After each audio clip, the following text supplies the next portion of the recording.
परमेश्वर के धन्य नाम की स्तुति हो।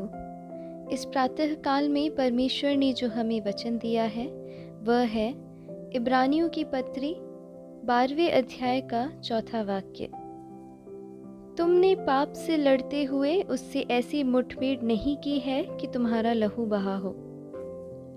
आशीषित इस वचन के आधार पर आइए हम पाप से लड़े। इस वचन को मनन करने के लिए परमेश्वर के सामने हम अपने आप को सौंप दें। एक परमेश्वर की संतान को इस धरती पे अनेक चुनौतियों का सामना करना पड़ता है। इनमें सबसे प्रमुख है पाप से लड़ना, क्योंकि जिस दिन से प्रभु को उद्धारकर्ता के रूप में ग्रहण किया, वचन को मानकर जीना शुरू किया, इस धरती पर पवित्र होकर दोष रहित जीवन जीना आरंभ किया, तब से लेकर पाप उस व्यक्ति को गिराने की पूरी कोशिश करती रहती है। इस कारण से जो वचन हमने आज की सुबह मनन के लिए पढ़ा, उसमें पाप से लड़ते हुए का प्रयोग आया है। प्राण त्यागने तक विश्वास योग्य रहे, ऐसा वचन हमें प्रोत्साहित करता है। अंतिम सांस तक पाप एक परमेश्वर की संतान से, प्रभु के भक्त से और परमेश्वर के पवित्र जन से लड़ता रहता है। कारण पाप का दुष्ट लक्ष्य है कि परमेश्वर की संतान को परमेश्वर की उपस्थिति में खड़ा ना होने दे।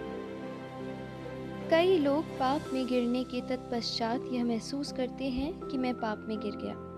कई बार हम घमंड करते हैं कि मैं पाप में नहीं गिरूंगा, किंतु पाप में गिरने के बाद उन्हें होश आता है कि वे पाप में गिर गए।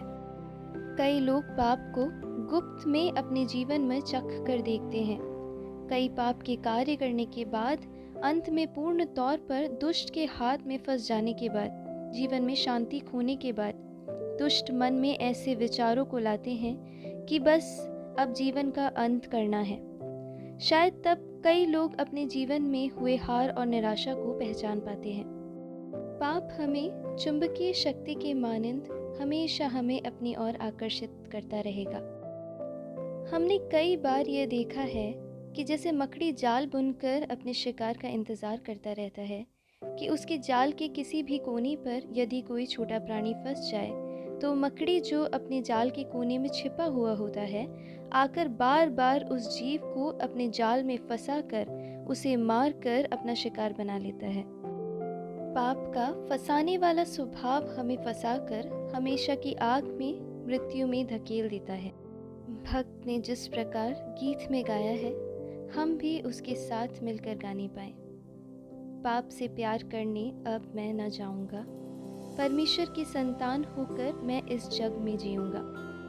पाप के विचार को पवित्र आत्मा के द्वारा ढाने पाए, परमेश्वर के भय और आत्मा में हम जीने पाए। इस धरती पर मानव रूप लेकर आए, पाप को छोड़कर बाकी हर एक बात में हमारे तुल्य, परखे गए, यातनाएं सही, मानव रूप में जीवन बिताने वाले यीशु को हर दिन मन में स्मरण करते हुए और परमेश्वर को प्रसन्न करने वाला एक जीवन जिए।